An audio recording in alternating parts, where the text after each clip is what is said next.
apalagi kalau sampai misalnya mendengar nih ada teman yang sampai di titik misalnya ingin bunuh diri, jangan pernah disepelekan. Ya, jangan pernah disepelekan. Itu sudah suatu tanda-tanda sinyal yang harus kita perhatikan. Dia membutuhkan, ya, membutuhkan bantuan kita untuk ke ahlinya lagi. Hey kawan, apa kabar? Kembali lagi bersama Nira dan Moti. Kesepian kalian, obrolin aja.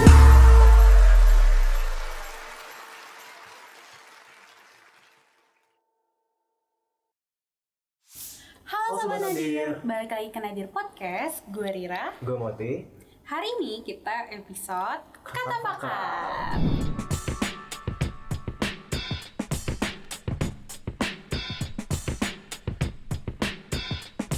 Kalau biasanya kita dengerin pengalaman loneliness dan juga lost point dari para bintang tamu, kali ini kita akan membahasnya dari perspektif psikologis. Bersama siapa nih, Ra? Hari ini. Siapa ya? Yeah. Langsung aja kita sambut ya. Oke. Ibu Maria. Terima kasih Mas Moti. Ini Mbak mau Rira. aku panggil ibu atau mau aku panggil dokter? Ibu. Ibu aja.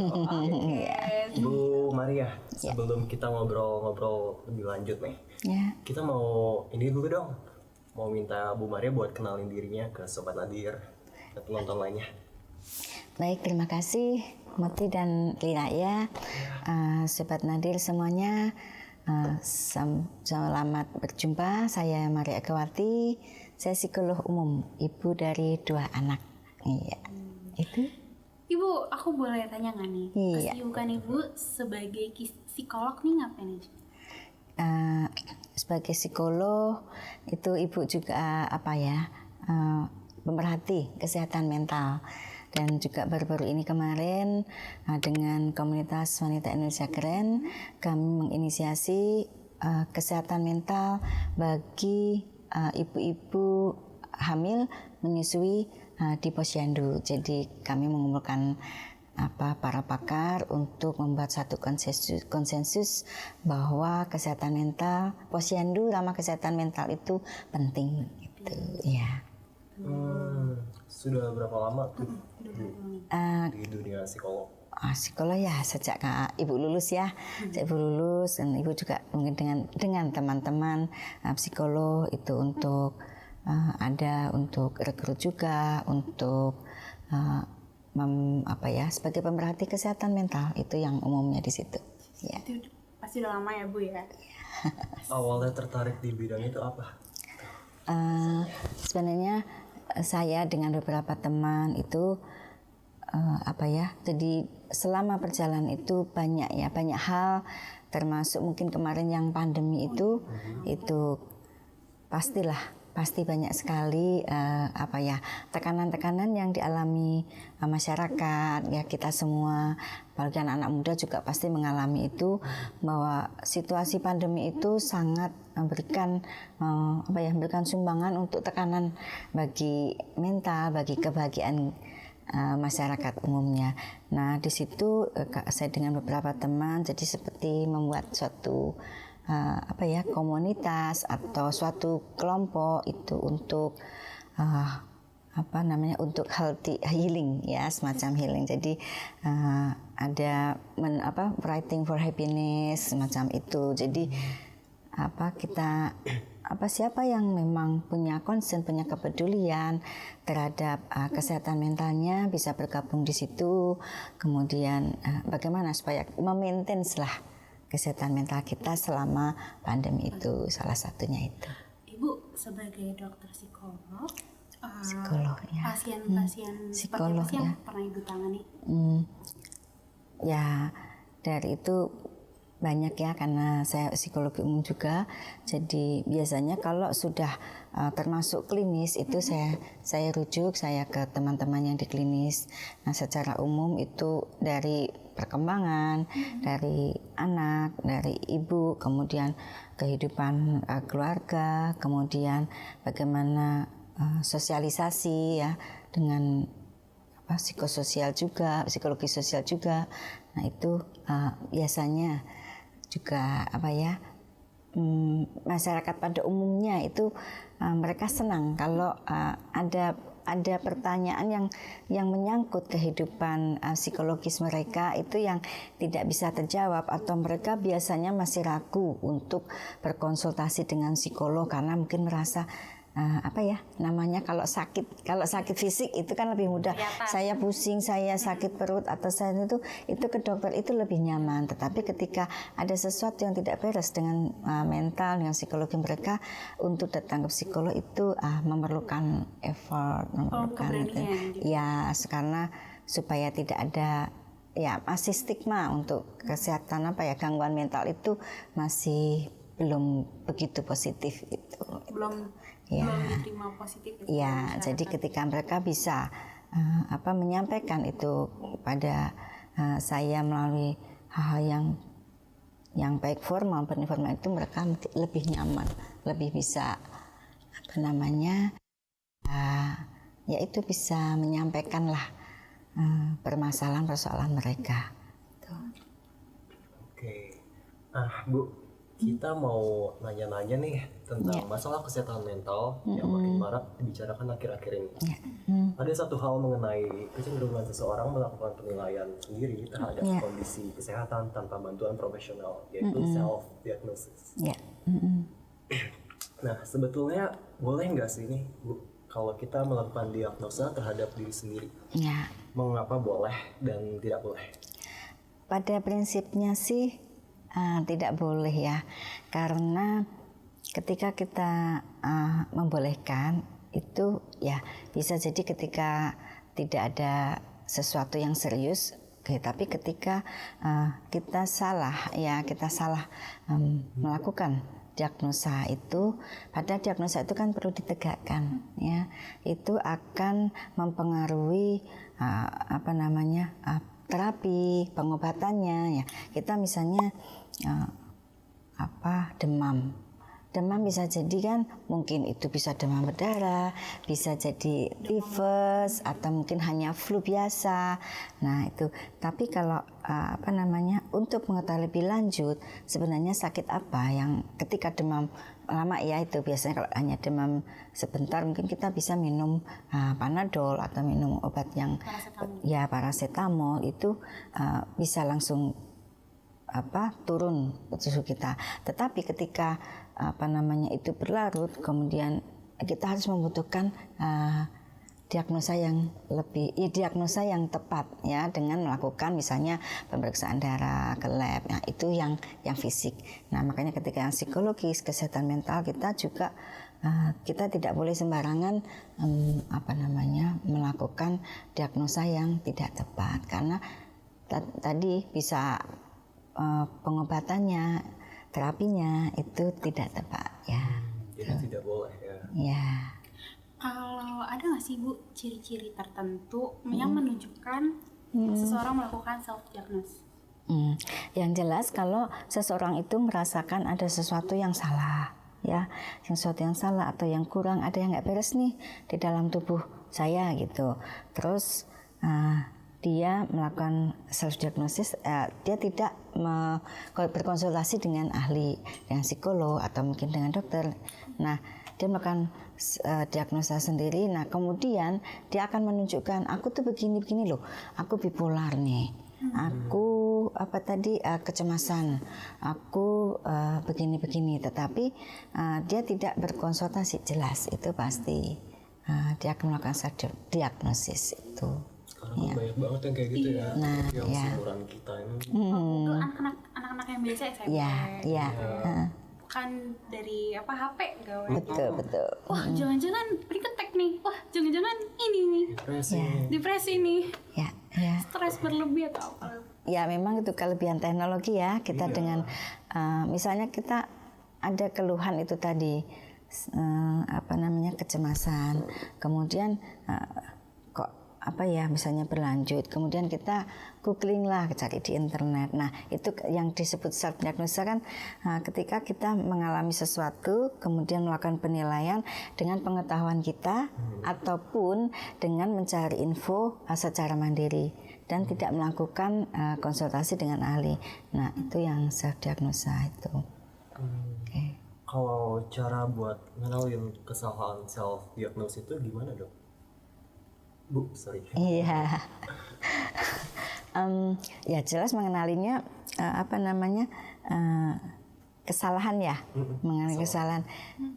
Ya, yang jelas kita tidak punya kemampuan itu. Ya, teman-teman mungkin ya, teman-teman itu tidak mempunyai kemampuan untuk melakukan diagnosa, menegakkan diagnosa karena memang pengetahuannya terbatas, bukan ahlinya.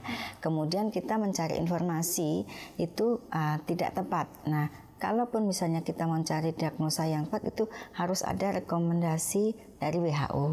Nah, itu paling nggak minimal ada rekomendasi itu. Kalau kita hanya mengandalkan ya dapat browsing gini, kemudian kita melakukan diagnosa, oh saya bipolar, saya panic attack tadi, kemudian saya punya kecemasan, saya depresi gini, tetapi kita tidak melakukan konsultasi dengan ahli, ya itu sudah jelas kita itu salah diagnosa itu. Kalau dampak negatifnya dok dari self diagnosis itu? Ya, dampak negatifnya itu banyak. Ketika misalnya ada kecemasan kita, kemudian kita menganalisa bahwa itu kecemasan, kemudian atau misalnya gini, sakit kepala atau mungkin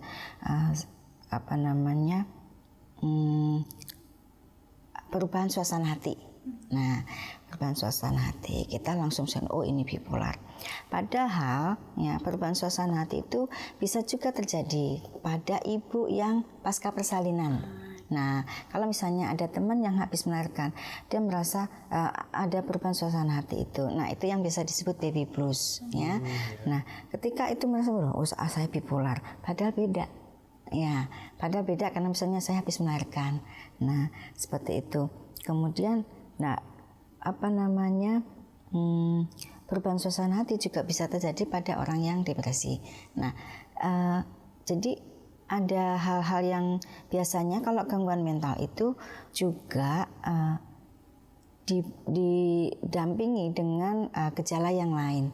Jadi nggak hanya satu tanda, satu gejala. Sindromnya tuh bukan hanya satu, ya, di dua sindrom yang lain. Nah, kemudian kecemasan misalnya, kecemasan itu bisa terjadi juga karena dia depresi. Jadi 2/3 dari pasien yang rawat jalan itu yang kecemasan itu biasanya depresi. Jadi biasanya ada kecemasan itu memang ada depresinya. Nah, jadi kalau kita tidak tepat diagnosanya, kita hanya melihat kecemasannya aja, padahal dia punya depresi. Nah, itu bisa berbahaya. Salah satunya itu. Kemudian yang kedua masalah medikasi terapinya. Kalau misalnya kita sudah diagnosanya sudah salah, terapinya sudah berbeda, itu tadi. Jadi kan harusnya obatnya untuk tipes dikasih obat untuknya misalnya gitu. Itu kan sudah beda lagi. Nah, itu akan menambah parah atau salah obat ya namanya. Salah obat, iya. Nah, kalau cara mencegah kesalahan kebiasaan self diagnosis, terutama yang justru menyebabkan permasalahan baru, misalnya semakin cemas, itu gimana? Ya, itu tadi ketika sebenarnya kita merasa tidak punya kemampuan untuk itu, kemudian kita mencari informasi itu. Nah, ketika kita merasakan ada sesuatu yang tidak beres, sesuatu yang nggak benar nih, ya, dalam diri kita nggak benar nih, pasti kok misalnya saya mengalami sedih yang berkepanjangan, kemudian stres yang lama, kemudian ada termasuk misalnya ada halusinasi atau bahkan ada paranoid, ya, kita ada kecurigaan nih dengan orang lain, nanti tuh dia pasti akan menyakiti saya, dia nipu saya. Nah, itu membuat nggak rileks kan. Kalau gimana sih bisa rileks kalau selalu curiga ya, selalu curiga sama orang lain. Kemudian harm self ya, jadi menyakiti diri sendiri. Lebih parahnya untuk kecenderungan ada suicide, bunuh diri. Nah, itu memang tidak bisa kita mendiagnosa sendiri, harus ke psikolog. Jadi kalau udah merasa merasa ada harus aware lah ya, kita udah nih radar kita nih udah kok ada yang nggak beres nih ya, itu mesti kita konsul dulu. Berarti kita harus juga aware sama diri sendiri ya. Betul ya. Nah, maksudnya bukan self diagnosa, tapi self awareness itu yang penting buat kita. Jadi ketika kita nggak diagnosa itu kan menegakkan ya bahwa kita tuh punya sakit ini, penyakit ini. Tetapi kita kalau aware, kita kan memahami, oh ini kok saya harusnya berjalan lurus, ini kok belok kiri ya, ini kok belok kanan. Itu tadi misalnya beberapa hal yang dimana kita harus kapan kita harus ke psikolog, nanti Ibu tambahkan. Kira-kira kapan tuh Dok kalau harus ke psikolog tuh? Yaitu tadi, satu, kita punya perasaan sedih yang berkepanjangan. Sedih tidak beralasan, ya, nggak ada alasan kita sedih berkepanjangan gitu. Nah itu kemudian stres juga, stres dalam jangka lama. Kemudian kecemasan yang tidak terkendali, ya. Jadi ketika sedih itu kalau misalnya kita kehilangan sesuatu, entah barang, entah orang yang kita kasih, ya kita sayangi, kemudian stres. Ketika itu menjadi berlarut-larut, kita tidak bisa mengatasi kesedihan itu. Yang jelas terlihat misalnya kita menarik diri dari pergaulan, ya, kemudian makan tidak enak, tidur tidak nyenyak, terjadi insomnia, kemudian itu tadi menarik diri dari sosial itu kita nggak males lah untuk mager, mager, tapi mager yang bukan sekedar mager tapi mager yang kita rasakan itu down gitu. Iya, down banget gitu. Oke lah, kalau kita mengalami suatu kehilangan itu memang berat. Ya, itu perlu waktu, tetapi ketika itu berlarut-larut kita harus meminta bantuan pertolongan. Ya, kemudian paranoid itu juga ketika kita merasakan itu kok mengalami kecurigaan yang berlebihan. Ya, kalau kita aware dengan diri kita bahwa kita harus hati-hati, apalagi di tempat asing, itu pasti ya, pasti kan kita misalnya hati-hati jaga dompet, hati-hati bawa tasnya, hati-hati di luar, jangan mudah percaya dengan orang asing, apalagi anak kecil kita sudah juga mengajarkan gitu terhadap stranger. Tetapi ketika itu berlebihan mengganggu kita, nah itu yang perlu kita waspadai. Tuh, halusinasi juga. Kalau halusinasi kan kita merasakan, kita melihat, kita mencium sesuatu yang sebenarnya tidak ada. Ya, jadi bendanya itu tidak ada. Ya, itu halusinasi. Tetapi kalau ilusi masih bisa, itulah misalnya kita jalan malam, kemudian ada bayang-bayang hitam, kita sudah ada hantu nih. Padahal itu daun pisang yang kena angin. Nah, itu sebenarnya bendanya ada, ya kan? Bendanya ada, tapi kita salah persepsi itu. Tapi ketika halusinasi nggak ada apa-apanya, tapi kita persepsi kita tuh jalan gitu ya. Itu. Jadi kayak masuknya ke imajinasi juga ya, Bu? Iya, imajinasi memang kita membuat merancang itu, tetapi halusinasi itu itu masuk ke kita gitu. Oke. Ya. Bu, kalau ada kecenderungan self diagnosis, masalah gangguan mental apa yang tidak membahayakan diri sendiri? Ya itu tadi kan Ibu sampaikan juga, ketika hanya kecemasan aja, tetapi sebenarnya kecemasan itu kan mungkin di atasnya ya, seperti gunung es aja. Kita nggak tahu di dalamnya, di bawahnya itu mungkin ada, memang kita ada depresi, atau mungkin memang kita ada sesuatu yang memang kita simpan, atau sesuatu yang mengganggu kita. Nah itu kita tidak tahu, tetapi ketika kita berkonsultasi, ini bukan kita mempromosi enggak ya, tapi ketika kita berkonsultasi itu akan diungkapkan gitu loh, dikeluarkan gitu. Jadi kita tahu permasalahan sebenarnya itu apa. Dapat jawabannya. Iya gitu. Jadi sebaiknya self diagnosis itu tidak dilakukan sama sekali ya. Ya kalau memang kita merasa, ya kalau ibunya sebagai psikolog mungkin karena sudah ada pengetahuan itu, dan ibu sendiri psikolog itu minimal sudah tahu gitu ya. Tetapi psikologi juga bukan psikologi untuk Anda, bukan untuk saya. Mungkin ibu juga butuh ya psikolog teman ibu atau ahli yang lebih ahli lagi. Kalau yang terjadi pada ibu begini, nah ibu merasa tidak mampu, ibu minta tolong. Ya itulah gitu, minta pertolongan, help gitu. Itu enggak apa-apa, kita nggak usah malu, ragu ya. Itu penting tuh. Karena faktor lingkungan juga ya kan, terkadang ya Bu Ya. sulit untuk mengekspresikan diri gitu. Betul. Gimana ya Bu, misalkan aku punya teman dan dia udah nge-self diagnose gitu, apa yang aku harus lakuin ya Bu buat ngingetin dia? Ya, yang jelas ketika dia sudah terbuka ya mengatakan bahwa dia melakukan self diagnosa, kemudian dia menceritakan saya begini gitu kan. Nah yang paling tepat itu tadi menyampaikan bahwa oke, ya kita kalau ada teman yang bukan masalah, kita jangan menjudge ya, jangan langsung kita juga melakukan diagnosa terhadap dia bahwa kamu tuh begini nih. Ya sebaiknya kita menyarankan dia untuk konsultasi pada ahlinya, ya itu yang paling penting.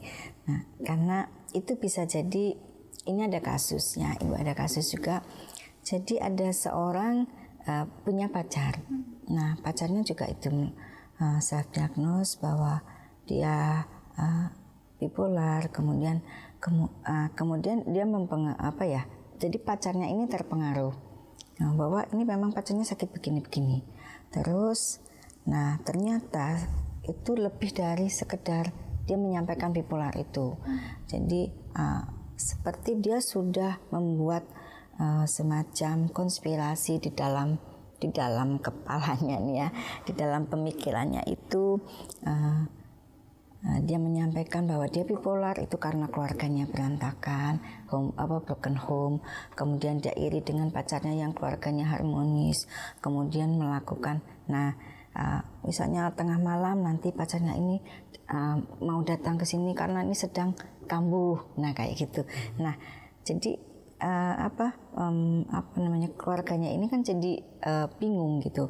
Kemudian setelah itu melakukan kayak teror semacam itu, untuk bukan melegitimasi tetapi melakukan ini sebenarnya kan bukan hanya sekedar yang dia sebut bipolar. Ya. Nah, kemudian ini bisa mempengaruhi pacarnya ini. Ini kan bahaya kan? Nah, dengan pengaruhi pacarnya ini kemudian mempengaruhi, jelas pastinya mempengaruhi keluarganya juga. Nah, hal semacam ini kan itu tadi semacam terjadi vibrasi seperti itu. Kemudian jadi bukan dia sendiri tetapi membawa orang lain, membawa keluarganya. Nah, itu sangat berbahaya sebenarnya ya. Jadi kan kayak sakit yang menular gitu loh. Iya. Nggak boleh. Ya. Harus dikasih ke ahlinya, disarankan ke ahlinya. Tapi Bu, kalau misalnya ada orang yang kita udah tahu nih dia self diagnose dan juga udah kelihatan bahayanya nih, tapi kita kasih tahu dia buat cari bantuan profesional, dia nggak mau, itu gimana? Stubborn gitu ya maksudnya. Nah itu kan ketika seseorang nih temennya melakukan self diagnose terus dan dia sudah meyakini ya, jadi belief dia bahwa ini sakit ini, kemudian jadilah dia malah sakit begitu ya kan, dengan sakit beneran lah, sakit beneran. Nah itu kemudian ketika kita sampaikan bahwa kamu tuh harusnya begini, tetapi dia mungkin jawabannya apa? Merasa tidak butuh atau aku sudah tahu gitu. Nah kalau merasa sudah tahu ya ada yang lebih tahu gitu kan. Tetapi kalau ketika dia merasa tidak butuh, nah sebenarnya dia justru ketika mengatakan tidak butuh, I'm okay, aku nggak apa-apa, aku rapopo, justru itu yang membutuhkan sebenarnya itu. Banget yang begitu ya. Bilangnya nggak apa-apa, aku nggak apa-apa kok, aku nggak kenapa-napa kok, tapi sebenarnya I'm okay. tapi biasanya kayak gitu yang justru lebih butuh ya. Ya, sebenarnya dia butuh. Apalagi kalau sampai misalnya mendengar nih ada teman yang sampai di titik misalnya ingin bunuh diri, jangan pernah disepelekan. Ya, jangan pernah disepelekan. Itu sudah suatu tanda-tanda sinyal yang harus kita perhatikan. Dia membutuhkan, ya, membutuhkan bantuan kita untuk ke ahlinya lagi. Tuh. Jadi jangan pernah disepelekan itu. Apalagi misalnya kalau kuliah nih, udah jarang masuk, jarang kelihatan, kurang menarik diri itu tadi. Itu ini kalau di kan anak itu pernah sekolah di Jepang. Jadi di kampus itu ketika ada mahasiswa yang tidak lama nih absen ini, itu harus segera dicari. Kenapa dia absen? Nah, itu harus segera ditelusuri itu. Itu salah satu bentuk pencegahan bunuh diri itu. Ya, jadi kita harus benar-benar aware Jadi kita gitu. harus aware ya satu sama lain. Ya, nah makanya itu sebenarnya kalau punya komunitas ini bagus banget ini Kak Nadir ini bagus banget ya, karena itu tadi ya sesama, bukan sesama tapi kita merasa bahwa kita punya teman, kita merasa bahwa kita punya dukungan, support sistem community itu penting banget. Oke, teman-teman obrolin aja. Ya obrolin aja. Mau bisa dibicarakan. Yes itu. Ya. Kalau orang yang udah terbiasa self diagnose gitu, apakah itu susah buat ngilanginnya kebiasaan itu? Jadi edik gitu ya? Iya. Ya, jadi kayak edik baru ini, edik sin baru.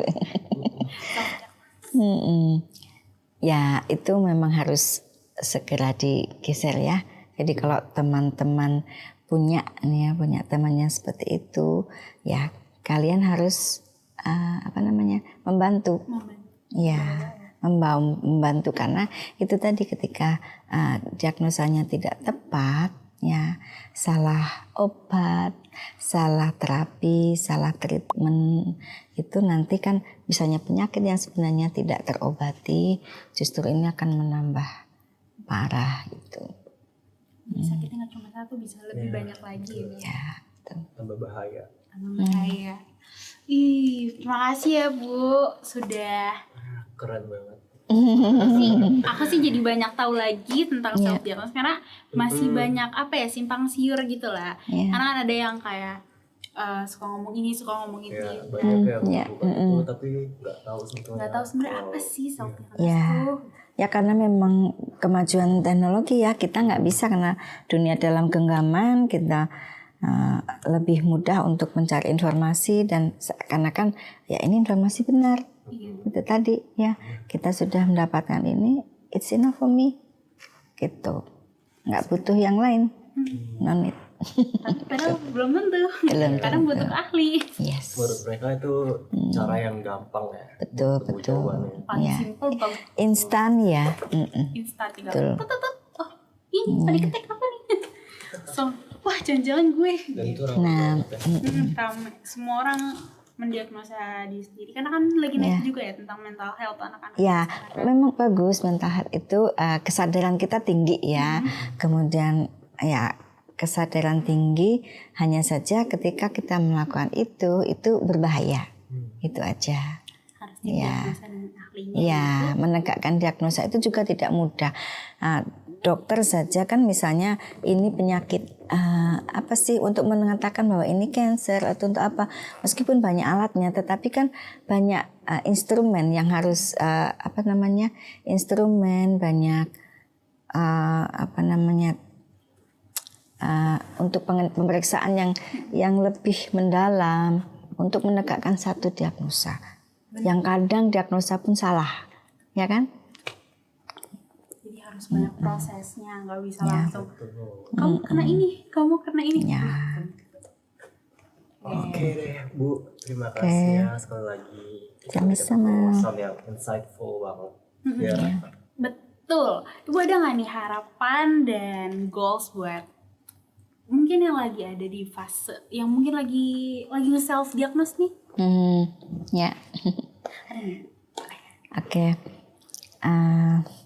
Gimana ya, kalau misalnya kehidupan kita ini kan tidak mulus, tidak halus, banyak sekali tantangan.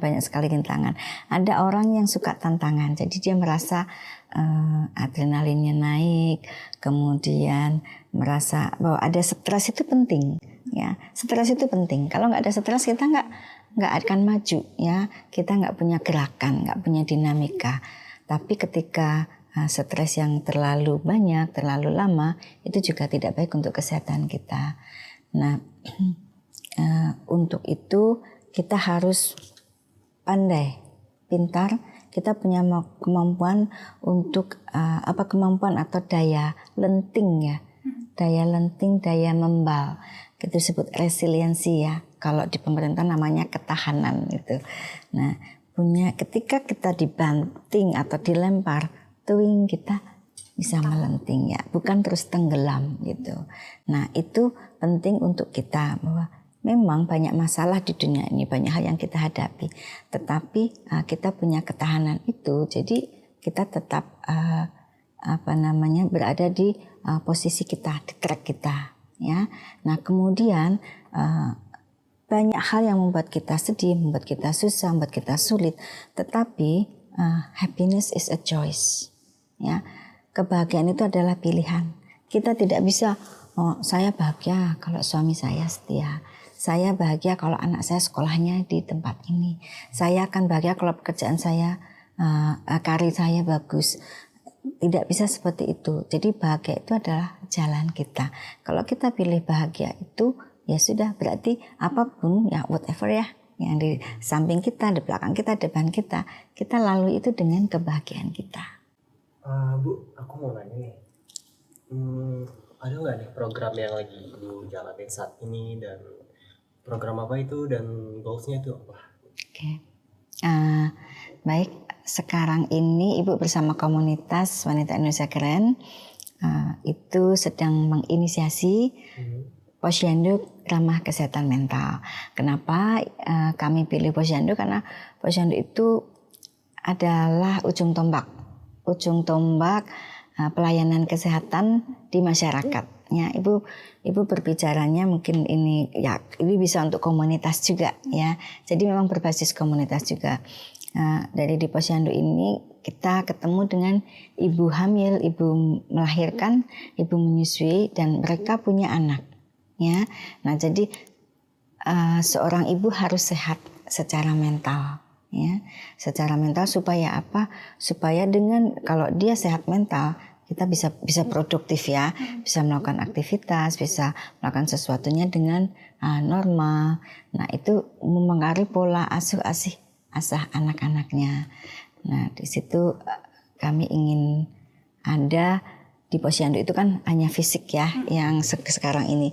Jadi kalau misalnya mengukur itu tinggi anak, berat anak itu sudah ada semua.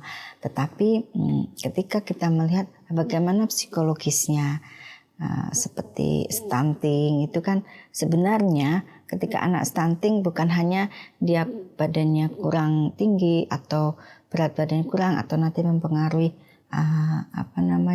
kepintarannya, tetapi ketika dia mengalami kekurangan psikologis pun ketika hamil ataupun saat setelah melahirkan itu akan berdampak ke depan. Jadi balita itu juga penting, sangat penting karena di usia emas itu harus ada nutrisi psikologisnya supaya dia sehat mentalnya, itu kedepannya akan yang sehat gitu. Di generasi emas gitu akan tercapai. Itu. Makasih ya Ibu udah ngeluangin waktunya. Terima kasih kembali. Biar Sobat Nadir juga tahu nih tentang self diagnosis.